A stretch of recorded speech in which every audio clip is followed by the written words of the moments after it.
Mr. Hitchens, you began your opening statement by decrying the very concept of faith or beliefs in the absence of good, solid, supportable evidence. There was an American psychologist named William James who was a great believer in faith, and he insisted that the wonderful contribution of Christianity was to allow us to make leaps of faith that the laws of science or even mere common sense would decry as completely unsupportable. It's unlike a man of faith.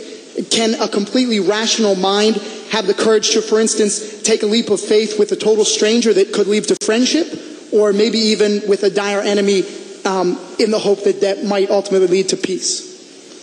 Well, I think you're confusing there the leap of faith with a risk or a chance.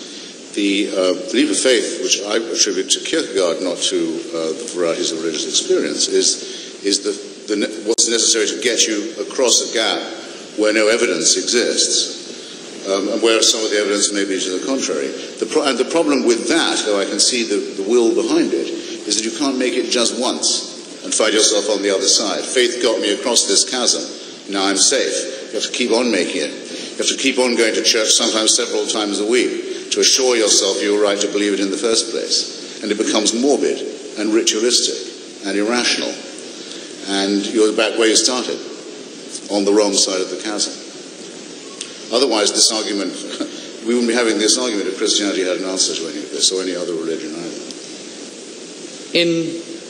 In Christopher's book, he makes the argument, and I think I've seen him quoted saying this too, that the absence of evidence is evidence of absence. If you don't see evidence for something, don't believe it. Now, I would suggest that in the empirical domain, in the world of human experience, that is a valid principle.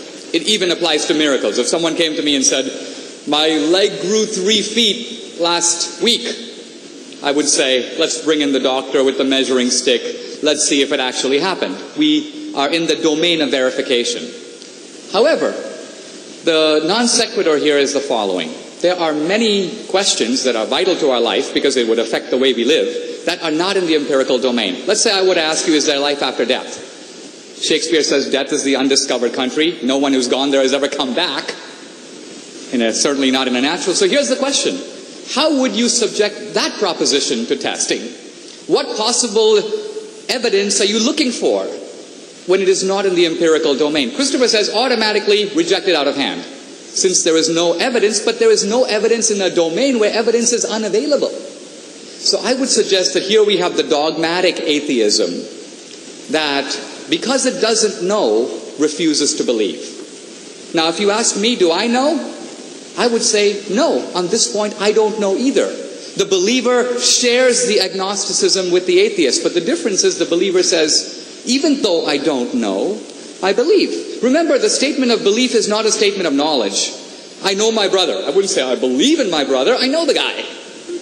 The reason I say I believe is because I don't know. So what I'm saying is, why is it in any way more irrational for me to take a position on one side of an issue than for him to take the other side of the issue on which there is no empirical evidence on either side? I would submit it's a leap of faith for both of us. The only difference is I am leaping toward God, he's leaping against him.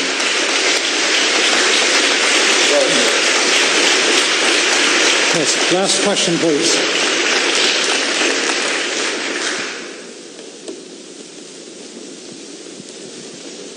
Thank you.